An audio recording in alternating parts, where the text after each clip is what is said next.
partout dans le monde. À Canada, et c'est quand il pasteur responsable de la chaîne de Exode TV officielle, le pasteur Francis, ainsi que les enfants de Dieu au Bazali, Bamonion, sur Bazali Kolondabiso, dans le monde entier, on a 100 malam auto et la cabine, dans Zela et émission de écho de l'évangile. Écho de l'évangile, et quand même, et pas un de ces terres au Bazali, là, il y a Jojo. En tout cas, les alliés d'émission Oyo, Arthur, vous allez connaître la bino, Bassali ensemble, au bas de la part du Seigneur, on a pu édifier le peuple ensemble, on a pu édifier l'église corps du Christ. Et vraiment sans plus tarder, et le lot Oyo, tout le monde bino, on s'est ensemble, vraiment à l'Obakan, qui toque Oyo, toko, partager la bino, la sujet, vous allez très capital, oui, ça sujet, souviens-toi, témoin. Seigneur, souviens-toi de moi. Zambé a canissé l'angaï. Yango to partager et nous na Moussali. Pour Azali et nous na biso à un plateau. Pasteur Claude, bonjour. Bonjour papa Jojo, Zamba Pango, papa Mobati na Kompati, Oyo Bato ya Lupoto Bato na Kabeji, Zamba Sonayo na mission na Kitoko Exo. C'est-à-dire que tu dis au Magnola, on a question des au Bima. Donc, si Kabato Bazali, Mazoka, que ça au Bima. Et ça va tout Bafandi, Bato Bakangami, Bato Bazan Katina Paz, dans le sous Bato Bazan, 4 millions de Maputa Nabago, dans le sous Bazan, 4 millions de Yabakanti, dans le sous Bazan, 1 million de Père Église. Vous avez battu les gens à tout le sous. Bazaba ou na Kristo Yesu te me ba komi ba ungu ya ba pasteur na ba kote ya mangoma na bango ya ko bizaba pambola yo na initiative kuzuli pe ya mukolo shell discussion zambe na ngaya iba na ko pambola e parce que za ilo kuboko kitoko ko te bana na zambe ba ibete esengeli tobima na makamba pamba to bima na makamba zanga tina ya ko so moni ma gré Israël a ça vous yebate Israël a ça qui bota na zamba pona qui nanzala na biloko moko biso bato nyonso bayebi ata bao bazolanda biso bayebi likolo azala biloko moko pampa bakende kose retrouve na bongo wapi na Egypte mais lokola atambula soki enoki ata makambo nyonso ata mutu soki oye tomosalaka nini etanaka nzambe azoba te esengeli bana nanga basala nini babima yango moni balobi émission ezali esika mwana na nzambe nyonso azali esengeli ayeba kobima ntango okolanda biso lelo awa na émission ya kokola lelo nazoyebisa mutu moko Merci beaucoup, Balandino, sur vous avez pendant l'habitude. J'espère que le pasteur a cepeli na Exode Mission TV, vous allez chez Nabino, a meki ko limbo l'exode et la piscine, la libobine. Et on a trouvé un message où il y a écho de l'évangile. Et l'autre partagé na papa Nabiso, d'ailleurs, a aussi présenté parce qu'il a se présenté qui l'a monté pour vous voyez, banane, on a tout ça, il y a un peu de pasteur, on a un pour se présenter, c'était responsable de l'église, nous pour balancer, nous sommes pour saisir. Merci, M. Nzambe. Nous comme pasteur Jean-Claude Lingambo, Mokando,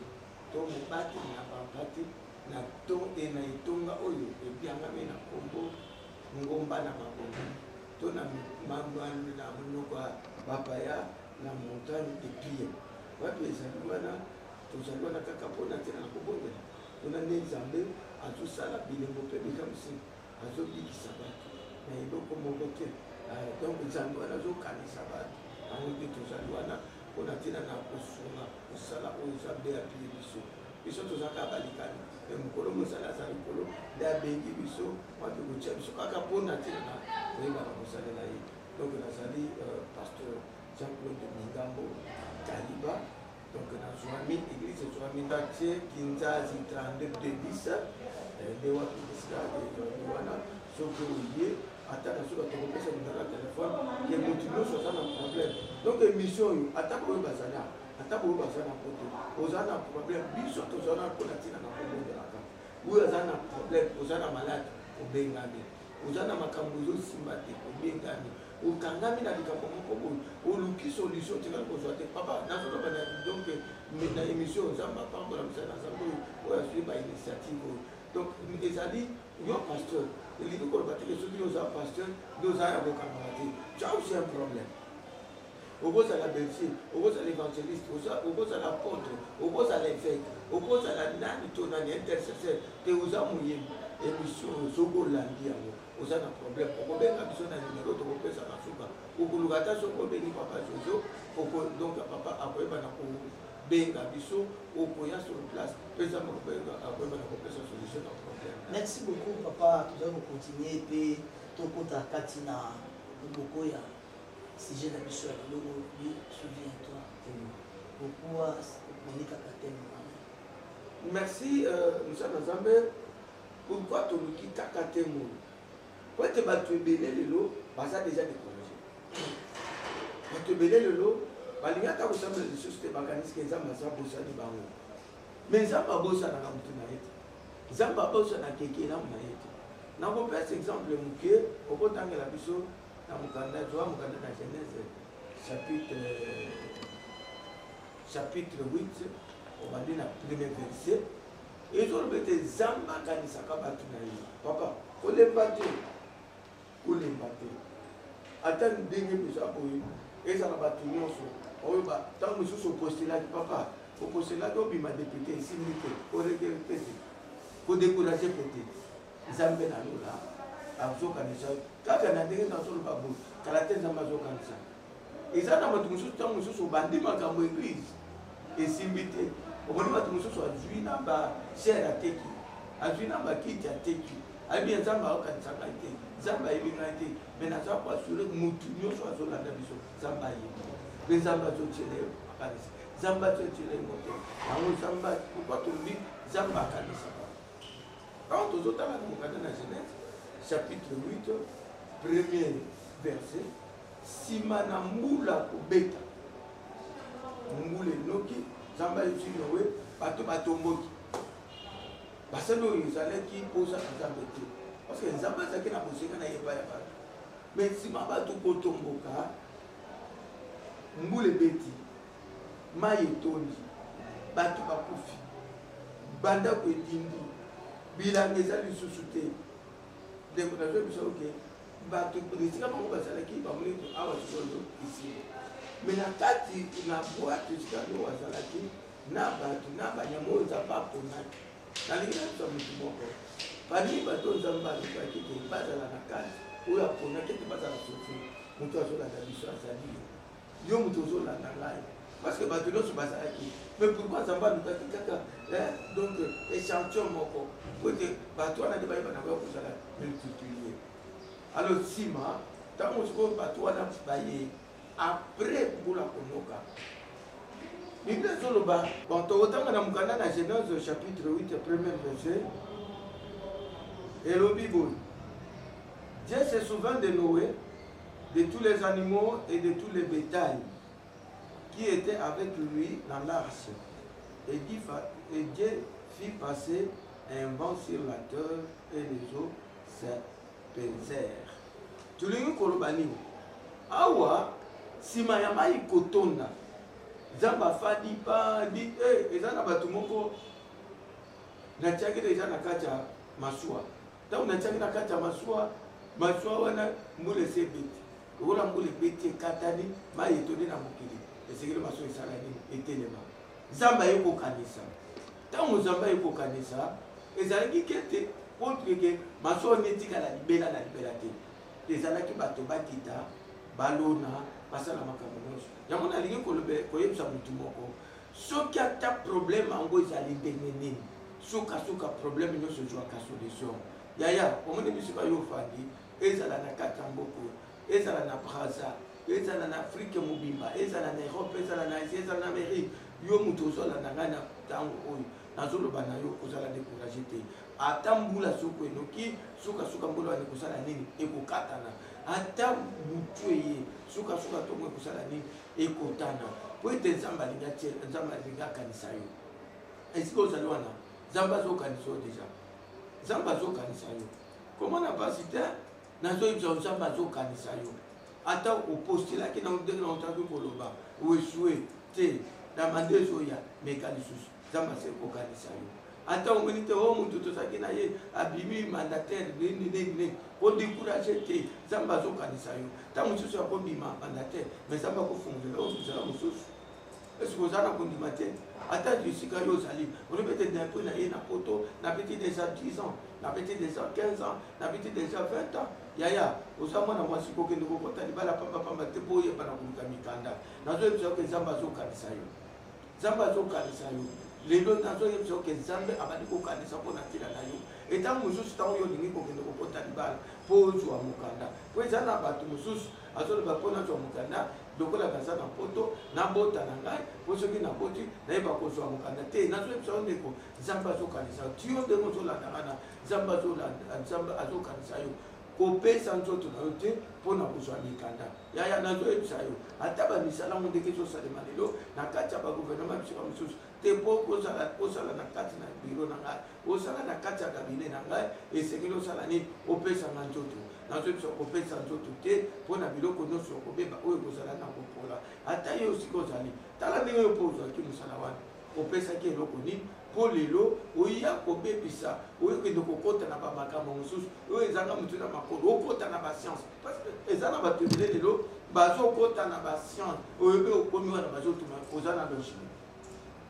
osambelaka wana kosambela kristo yesu lokola kolo mpe modexite mais bazotuna mpo bayeba ozalaka na logine me nga nazoyebisa yo nzambe azokanisa yo déjà Pasteur Alobi, souviens-toi de moi, Zambé Kanissé Langaï, par rapport à ma problème dans l'ango, par rapport à ma difficulté dans l'ango, par rapport à ma circonstance, Pasteur Aïb Sibi était aux à décourager, Zamba Kanissé. Zamba ça ma condition par rapport à Kanissé, est-ce que Zamba Kanissé, car tout le monde comme ça va bien, il y a des conditions, oh, c'est réalisé, comme ça, et par rapport à Zamba Kanissé. Pas condition, condition, de nos hommes à battu belé, pas autant de la bombe, on a passé exemple dans la carte biblique. Deuxième roi chapitre 20. Ézéchias a Bélaki. Ézéchias a dit d'abord, Togo Tanga. Tu es toqué dans mon canal à deuxième roi chapitre 20. Les gens n'ont tout le monde n'appelle pas Kalisaki. Tu vois qu'aucun des peines à Moutosouka. Anne. En tout cas, dans deuxième roi chapitre 20. Et l'opinion. Deuxième roi, chapitre 20. Et si vous allez jouer la Bible, Tanga, alors, à ce temps-là, Ézéchias fit malade à la mort. Le prophète Ésaïe, fils d'Amon, vint auprès de lui et lui dit: ainsi parle l'Éternel, donne tes ordres à ta maison, car tu vas mourir et tu ne vivras plus. Ézéchias tourna son visage contre le mur et fit cette prière à l'Éternel. Ô Éternel, souviens-toi que je marchais devant ta face, 1. Avec fidélité, 2. Intégrité de cœur, et 3. Et que j'ai fait ce qui est bien à tes yeux. Bilo comme ça tu as moi. Fidélité, intégrité, et pour ça la malade le besoin dans ça. Ndeko, nazo misa zala fidèle na Nzambe na yo. Parce que ça na batobele lelo azali mu Kristo na Kinshasa. Azali mu Kristo wawa, to na Mbujimayi, to na Kasumbalesa, to na wapi, to na Bankongo, to na Bandundu. Mais tango abimi akomi na poto, akomi vraiment pagane.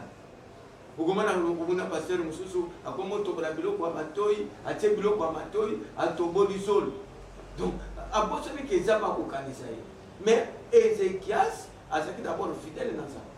azaki intègre na Nzambe, mpe azaki kozala na Nzambe. Lelo okomona bandeko nyonso okomona moto mosusu aza na mbongo aasakana na mbongo azobebisa ngo ata na mosala na Nzambe azosala ngo te mais Nzambe apambola ndeko mpona koluka koedifie libota na Nzambe azwi makambo na ye azwi mbongo na ye atie yango pour que à travers émission oyo lelo okopesa motu mbongo me liloba na Nzambe eleki mbongo na ndenge nazoyebisa yo oyo ozolanda wana tikete Nzambe nalola afungola yo Nzambe nalola akanisa yo. Ézéchias alobi 1 naza fidèle na yo Nzambe, 2 naza intègre, 3 naza kosala malamu. Est-ce que yo mpe osika ozali wana osalaka malamu makambo nini osalaka mpo Nzambe epakanisa? Pour la zone talent, qui est Luc chapitre 7. Mutu abeli mukozwana bantu bakende kikoluka ke sankino anaye bana kubika ezala ki bato pona komona misala malamu mutu na zo kosala abeta lingi mboka na biso atonga ke sinagogue kasi yo potongani ya yo mbongo zo kotaka kana baba ya yo mbongo za kaka na petit petit a confiance ya yo mbongo za kaka na biloko izanga tina mais eloko nini onani pa ko kanisa na makambo na zambi afani ko bite papa lokola tozo tonga la montagne tozo tonga yo po go fa no lebite papa to bengi to yanga pe contribution mona pona to la présence mukolo ya pasi nzamba ko sala ni na ko kanisa yo muto zo landa biso tozo tonga papa tozo tonga o nani ko kanisa ata $1 na yo ekozala na munene mdutango mukolo pasi boya zamba ko kanisa la yo yango $1 na yo ata sak no moko ya sima ata tole na yo tango yango kozala mukolo pasi koya okokanisela nzambe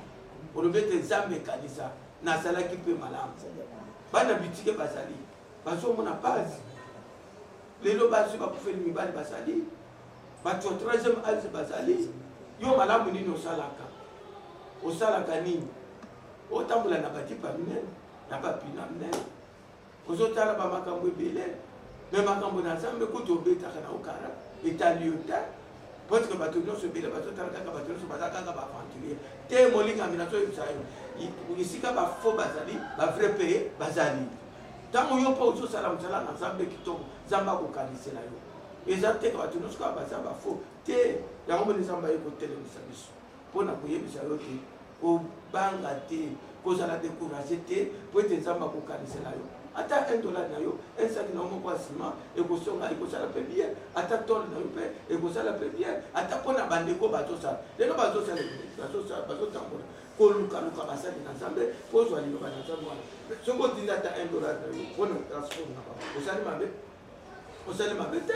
mpona déplacement na bango mpe okoluka ata transport obite mutu ko nazotia yango na mutu na bango mpo bayebana kodeplace koluka basali na nzambe kolukela biso lobiko pate na ntango na kala okomona bato bazolungwa mboka mosika mpo bakende Jérusalem lokola papa jojo balongwe baye mpona koluka donc sikoyo transport ya bango moko ya poche na bango mais soki oluki mpe mutuka na yo otindi ozwi mpe mbongo otie bango estce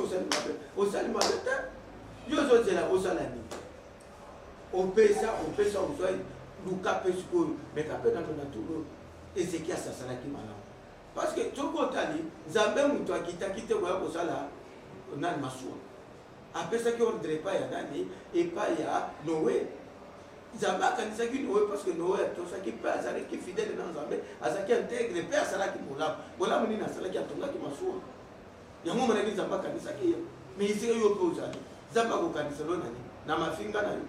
nzambe akokanisa yo nani na kofingaka bapasteur nzambe akokanisa yo nani na poison nzungu kotiela moninga nzambe akokanisa yo nani na kokosela bato makambo te nzambe akokanisa yo na wana te okazio yango oyo nazopesa yo oyo soki osaleli nzambe molamu tozotonga soki olingi ke osalela nzambe na ngai nzambe na bango akoyeba na kosalela yo yango tozokende mpo tokende mwa lombango tozozwa moto ya mibale mpe moto ya misato 1 Samuel chapitre 1 verset 19 yango ozomona awa Ezekias alobi te ata botindeli nga message ezali yo nde oye na problème eza yo te malade eza na kati na nzoto na nga problème ezali te mais naza na problème na motu moko oyo abikisaka maladi oyo asanzaka badécision oyo akaniselaka bato moto yango nani Yesu Kristo mwana na nzambe na bomoi ntango sikoyo Ezekias alobi abaloli alobi kaka yo ezali moto yaki te azalaki mokonzi azalaki na possibilité nyonso ya kokanisa ye yo moto ozolanda ngai soki nayebi so makambo aboko okanisaka te okanisaka olobi okome ya tata ndenge nde nazwa koloba na ngai nakufa po alobi na ngai tia ordre seki azalaki Ezekias azalaki moto ya desordre yo mpe moto ozali wana balobi tia ordre mpe na ndako na yo tia ordre na ministère na yo tia ordre na ndako na yo tia ordre na église ozosambela tia ordre bisika yo ozali soki te ozokufa bato ebele balingi soko badésordre ofandi oza na kati ya foyer eza na basi mosusu bazokende kotia badésordre ya bafoyer ya bato eza na mibali mosusu oza na mwasi bazokende kozwa mwasi na kati ya foyer ya bato te ndeko tia ordre soki te okokufa mais Ezekias azalaki moto ya mobulu azalaki moto ya désordre mais bayebisi tia ordre na ndako na ye mpe tia ordre esika yo mpe ozali yo ozolanda ngai naboyi kotanga oyebi bien ozoyeba makambo yozala oyebi désordre tala maladi oyebi maladi ozwi mpo na mobulu na Ezekiel azwaki maladi wana likolo ya nini ya trouble ya désordre na ye balobi yo mpe zonga ye zonga moninga mikitisaki atako aza kosala bisalasala na ye mais azalaki kosalela nzambe yango mpe nzambe ayaki kokanisa ye oyo soko makambo ozosala na mbongo yayo soki aka na bamakambo yayo mbongo eselaka kaka na bamasanga yayo mbongo eselaka kaka na babwate yayo mbongo kona olati topekisi kolata na yo te bongo sikoyo nzambe nzambe akokanisa na nini nzambe akokanisa na nini molingani nzambe akokanisa na nini tozotala sikoyo motu mosusu awa mama na biso ana namokana na deuxième na premier Samuel tobandi na chapitre premier tokozwa verset 19 kasi tokotambola mwa mokie okoyoka mama oyo liboso lokola baza kopesa ye mbongo aza komona pamba mais nzoko te azalaki na likambo eza kotombisa ye alobi il avait deux femmes nani yango Elkana dont l'une s'appelait Anne et l'autre Pénina. Pénina avait des enfants mais Anne n'en avait point. Chaque année tozokende me likambo na biso eza na verset 19 kokanga bible te atala kokanga bible te landa azoyebisa kokanga bible te landa mpo nazolobaki nzambe azokanisa yo tala yo moto babala na mote ozotala deja baali na yo yango likambo tozokende nalobi te nzambe akoyeba na kokanisa yo ozala combien des années te ozozwa nzambe azopambola okobota combien yo moko pesaka nombre oyo moko olingi nzambe apambola oyo na bango alobi chaque année cet homme montait de sa ville à Silo pour se prosterner devant l'Éternel des armées et pour lui offrir des sacrifices. Là se trouvaient des fils d'Élie, Ophni et Phiné, sacrificateurs de l'Éternel. Les jours où Elkan offrait son sacrifice, il donnait des portions à Pénina, sa femme, et à tous les fils et toutes les filles qu'il avait d'elle. Mais il donnait à Anne une portion double, car il aimait Anne. Et l'Éternel avait rendu stérile. Bandeko, soki lelo omoni mundanda komisaki ndeko yo akoma ekomba. Lelo tokomi kaka au nom de Jésus. Mais mutu akomisaki ekomba saki nani Nzambe ye moko. Mais pourquoi Nzambe akomisaki Anne stérile? Tozokende koyoka. Mais kuna mutu asaki na bana. Bazokende église. Elkana azopesa bana na yembo, azopesa masi na yembo. Yo po okendeke ti église, opetiaka maboti. Tia yo bana. Opesaka bango mpe ofrane te tozokende wana eza makambo mosusu tozokita tanga bien esi ozali wana oyo azolanda ngai wana landa mpe malamu tozotanga et toutes les années pardon tozalaki na 5 mais il donnait à Anne une portion double car il aimait Anne que l'Éternel avait rendu stérile. Sa rivale lui prodiguait les mortification pour la portée et acidité de ce que l'Éternel avait rendu stérile. À toutes les années, il en était ainsi. Chaque fois qu'Anne montait à la maison de l'Éternel, Pénina la mortifiait de la même manière. Alors, elle pleurait et ne mangeait point. Elkana, son mari, lui disait, Anne, pourquoi pleures-tu et ne manges-tu pas? Pourquoi ton cœur est-il attristé? Est-ce que je ne vaux pas pour toi mieux que 10 fils?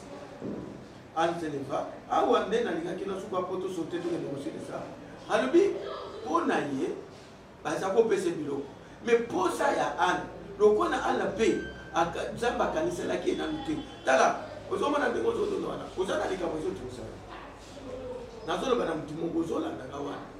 Atozolia. Alobi que la vie ne fait pas la moine. Okozala na bilamba, mais ozana makambo na kati. Ezana mokonzi moko. Kaka na deuxième fois wana, azaki na malade ya maba. Mais en général, mais ezaki ka mokolo moko za ba yebi kokanisa ye maba na ye esilaki. Tala nazo yebisa yo. Landa biso. Ndenge ozolanda wana soki okobenga ata na numéro 090 477 36 22 to bato ya mokila poto otie 200 plus 243 90 477 36 22 plus 243 90 477 36 22 okobenga eza na makambo ezotungisa tala lofundo apamba général wazaki na malade ya maba lèpre mais il a fallu mutu moko alikana po azwa solution yango nazoyebisa yo ana afandaki na ye aza komona normal po azalaki na bazolia azomela mais nzoka na kuzu mbanda na ye aza kosala nini azofinga ye ntango mosusu bazofinga oyo ozoyeba te ntango mosusu bazotiola yo tala nazoyebisa yo ane oyo nzambe azokanisa yo deja nzambe azokanisa yo nzambe azokanisa yo komitungisa te nzambe azokanisa yo ndenge akanisaki ana ndenge akanisaki noe yo mpe zwa kombo na yo tia na place wana nzambe azokanisa yo na verset 19 elobi nini na verset 19 elobi ils se levèrent de bon matin et après s'être prosternés devant l'Éternel ils s'en retournèrent et revinrent dans leur maison à Rama. Elkana connut Anne, sa femme, et l'Éternel se souvint d'elle. Balobi sima ya makambo. Bate kuso tolingi ko sala mo démarche muke akomi kuna na kati église. Problème le suspect na msana za. Il a balé ko banaye yo milango na yo. Ti mbulani, ti mkoloni. Mais Anna atali ko mais ngana lungwenda. Kuna nanda ko problème. Na komi ndako pour pas problème. Na ye ko se réfugier na kati église. Mais à comme dans cette église, à côté de ce qu'on a pas de problème. Problème à mon n'est pas pasteur, problème à mon n'est pas apôtre, problème à mon n'est pas bishop, problème à mon n'est pas évêque. Mais à l'objet qui t'est, on a un problème, t'es problème n'a pas ezali, yo na musakoli, le bakaka le bamoko. Mon bonayo, bololo déjà la motem, bololo ni nos anamo. Mais il a fallu musa ensemble, alors bali le bamoko. Mais de quel musa ensemble? De quel musa ensemble? Yango na ligina lo bali loba moko likolo na yo oyo azolanda ngai ya solo soko olandi benga kaka na numéro to pesa ki wana tokolo bali loba moko likolo na yo nazomona kote elinga kete kosala mabonde lite nazo kaka wana mpe ntango alobi mabondeli ya ane ezalaki nini esukaki kaka wana lokola lelo na miniti oyo nazosolola na ye nalobi kaka ndenge ozoyoka ngai tikete makambo na yo ezalaki eloko wana nzambe akanisela yo ozwa solution ana zwaki solution balobi ntango azongaki nayebi bagynécologue mpe bazolanda bamédecin bazolanda baterminele mpe bozolanda émission mpo mwasi nyonso mpo bota esengeli baperiode na ye ayeba koza na periode nini oyo awa na bekelo balobaka aza na bafonda me mokolo oyo ana alungwaki na ndako na nzambe mpo azonga kokende kokutana na mobali na ye akonsidaki gynécologue nini parceke yo ozalaka na tembe yebisa ngai ane alandaki gynécologue nini azwaki traitement epai na ye parce que akendeki komela banzete esi akendeki komela bakomprime nini eza na motu moko soko akanisi akochange vi na yo donc akochange vi na yo yango nazobisa oyo Dieu souvient toi de moi nzambe esengeli akanisa yo zongi soki nzambe akaniseli yo moto akoyeba na kotelemela yango aza te azala tata na bino azala mama na bino azala noko na bino azala tata mwasi azala yaya na yo azala nani yango nazoloba ete motu moko akoyeba na kotelemela yo azali te yango tolobi benga kaka na numero wana 090 477 36 22 problème nini ozotungisa yo ata oza mosika benga biso ata oza na kati afrique nalobi ete motu nyonso akokota na nini oyo na adresse oyo ya youtube ntango oyo koleka yango te sa landa message oyo tisuka landa message oyo tisuka landa message oyo tisuka yango tolobi ete nzambe na likolo ayeba na kopambola nano mokolo chaine kombola ye nani papa Pasteur Francis. Ah, papa Pasteur Francis bisika zwa mpe na Canada nzambe apambola yo papa Francis kosuka kaka boite esengeli lokolo bate na moko lobi kono koma mpe na mibale oyeba na kosuka nzambe oyo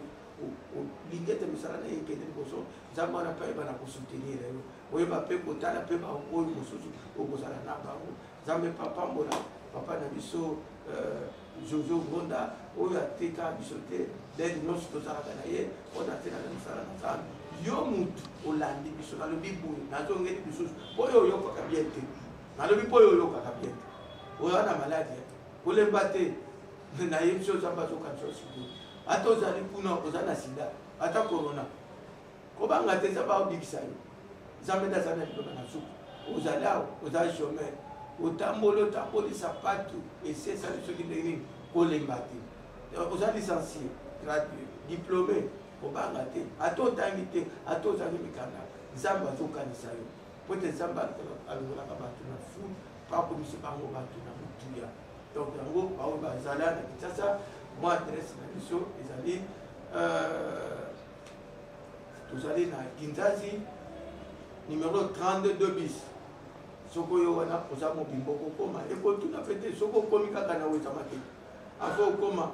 otuni kaka esika wapi are oyo ekendeka Petro Congo ntango leki kaka vini wana vavini wana mpe nde eza ekole molende ntango osilisi wana ekole molende aveni oyo elandi ntango okoti kaka okoyoka oluki kaka nazoluka numero 32 bis eza mpe esika kobunga te numero ya telefone kaka nde topesi wana okoya mpe nzambe na lola akoyeba na kosala avant ya kopesa bambote asuka ntango mosusu kozala na mwa mitono kotona papa. Merci babongandi nyonso ya episode Mission TV banzambe nyonso j'espère que tolandi alors large message na biso oyo papa na biso yeli biso oyo ezali thème souviens-toi de moi mon Dieu souviens-toi de moi yango alobi eti nzambe epasa na bacondition oyo avant à se souvenir na yo yo mwana nzambe yo mosala nzambe esengeli osala il faut osala bolamu il faut kosala bolamu ozala moto oyo mwana nzambe oyo asalaka bolamu mwana nzambe azocontribue mpona l'œuvre de Dieu mwana nzambe abipesi mobimba na mosala na nzambe c'est alors que nzambe akopambola yo moto oyo akanisaka mosala na nzambe te moto oyo asalaka mosala na nzambe na kofungwama te nzambe akopambola yo te nzambe mpe akokanisa yo te yo ozalaki na baproblème yango message oyo ekorectifie yo message oyo eyai mpona yo mpona ngai po ete oyeba ete malgré tout ça malgré bacirconstance nyonso ozali koleka na vie na yo ba problème au nyonso ozala kati na vie na yo et voilà le message ezali message moko ya ko délivrer peuple na nzambe le lobby ete nzambe azo se souvenir ki mpona Anne azalaki ekomba abandi okobota te mais na bolamu nzambe Anne oyo akangamaki na nzambe e nzambe wana apesaki oyo ezalaki Samuel ndenge moko na yo leloko ozali koluka message oyo ezali mpona yo nzambe akose souvenir mpona yo sans plus tarder peut-être comme presque à la fin message ya suka mpona bana nzambe message ya suka ezali boye ezali suka te tozali kaka mpo tokoyeba na kozala mpe tokobanda komona ezali ete kose découragé te kaka kosala bolamu wana soki ana biloko baza kopesa aza komema mpe l'église mpe double portion aza kokende na mwa baza kokende l'église lokola mosala ya nzambe ya solo eli yango alobaki kaka liloba moko yango nalobi ete tozotonga otonga ekosala mpe malamu ocontribue mpe caméra na yo ekosala mpe bien appareil na yo foto ekosala mpe bien tole na yo ekosala mpe bien brique na yo mpe nsima na yo ekosala mpe bien un franc na yo $1 na yo ekosala mpe bien donc ntango okosala un jour tokoloba liloba moko mutu nyonso assister na mosala oyo tokoloba liloba moko biso tozalaka na eloko moko soki esalami te ozwi eloko na yo parce que eza biso te osaleli nzambe ete omoni loboko na nzambe te ozwi eloko na yo nzambe nalola apambola yo moto olandaki biso na kosilisa te sa kopesa mama nanga moboti Rebeka Babambi oyo asali biso tozali lo oyo azalaki na salongo nzambe nalola apambola ye apekisela lisusu mikolo ebele wapi tokobosana te mosala nzambe sefora tinaka na nzambe wapi azokamba Jerusalem Université na bandeko nyonso kuna nzambe ayebana kopambola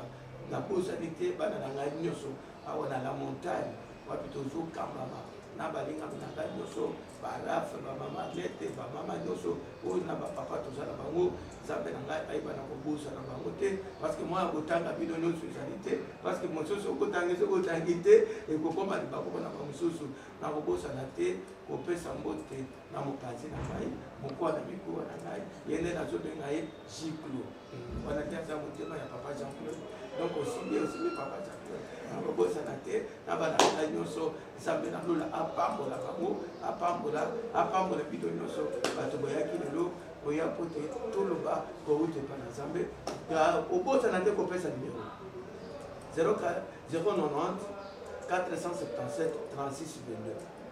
22 090 477 36 22 mpona bato mikela po totyeka liboso wana plus ta obosani zwa bike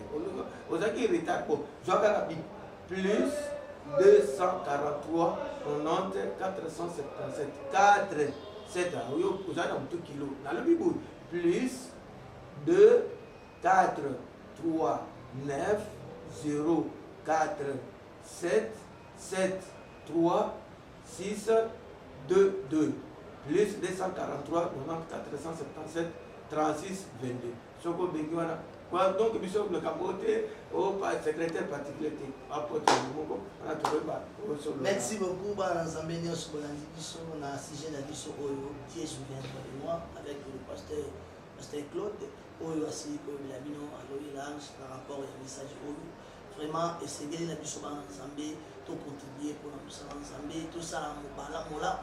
malamu mingi mpona makambo na nzambe alors que nzambe wana akose souvenir na yo soki ozali kosala malamu te oza kosala malamu te na biso na nzambe moyen nzambe a se souvenir na yo ezali te napesi mbote na ngai epai ya basali nyonso ya nzambe oyo ya Congo e napesi mbote na ngai précisement epai ya paster na ngai ezali na Canada pasteur Francis Kapujika ainsi que pasteur nyonso bazali na biso na Canada vraiment mbote na bino nzambe vraiment pambola bino émission na bino ezali émission écho de l'évangile esika nini ekambami epai ya humble serviteur na bino berger Jojo azali koluka bino de temps à autre basali ya nzambe oyo bazwali koleka mpe kodefile na mission oyo mpona kopartage ainsi dit l'éternel na pamboli mpe berger papi